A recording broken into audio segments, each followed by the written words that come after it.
One more thing I forgot to tell y'all. The ladles, they just came in these little plastic baggies, just in case you were wondering. I just wanted to show you that really quick before I throw these away. And it does come with care instructions. Um, Email joey@rencraft.com. Facebook and Twitter, Ren, REN space handcraft.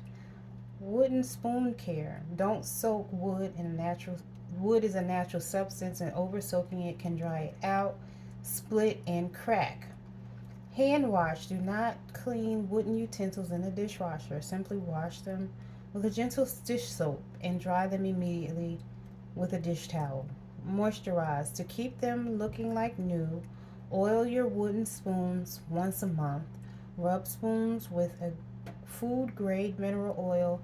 Hang the spoons up to dry after oiling, and do not use the spoon until they have fully dried. I should have waited to use my plates, but it's okay. I can re-oil those again. But I didn't use mineral oil. I used olive oil.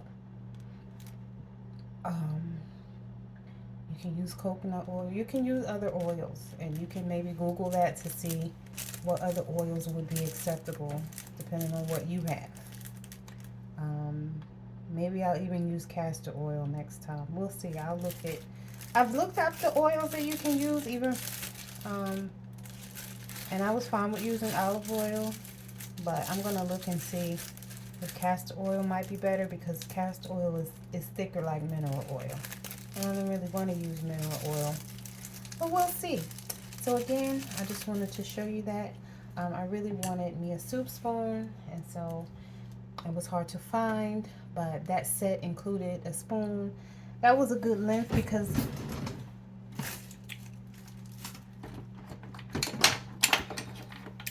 this spoon is a little small, and it's not very, it doesn't have a deep dish. It's, you know, it's kind of shallow, like it's pretty shallow.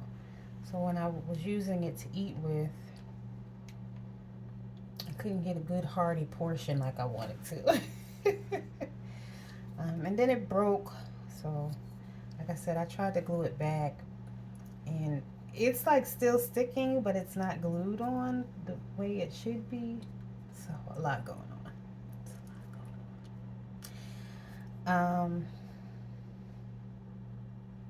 And I can still use it. I mean, I know I have some wood glue, but for some reason, I have not been able to put my hands on it.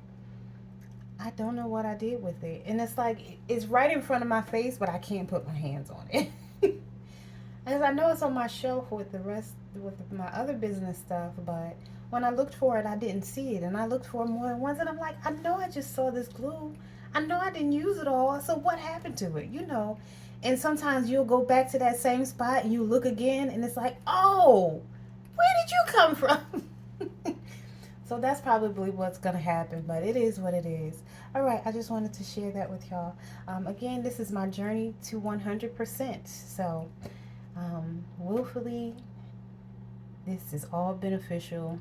I'm using more natural utensils to eat from, along with some tuning fork therapy, and some of the other things that I've started doing. I don't know, those of you who know me may know that I did a yeast diet before I turned 40. I'm now 47.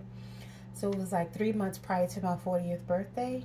I did it for 3 months, and I did see the benefits. So I'm kind of semi doing that again.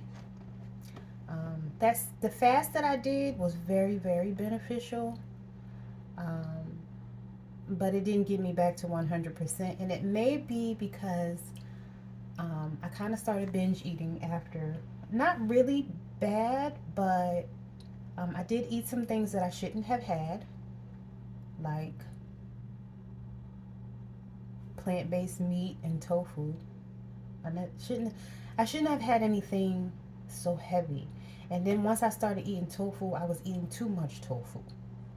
And for me, things like that bloat me and have me constipated. And not that you need to know all of that, but this may be helpful to someone who may be having the same issue and wondering why you're constipated and you feel like you're eating healthy, right? You can eat healthy but still be eating the wrong things for your body. And so it can still cause issues in the body, right? So there we go. Just wanted to share that with y'all. I hope that was helpful. Love y'all. Later.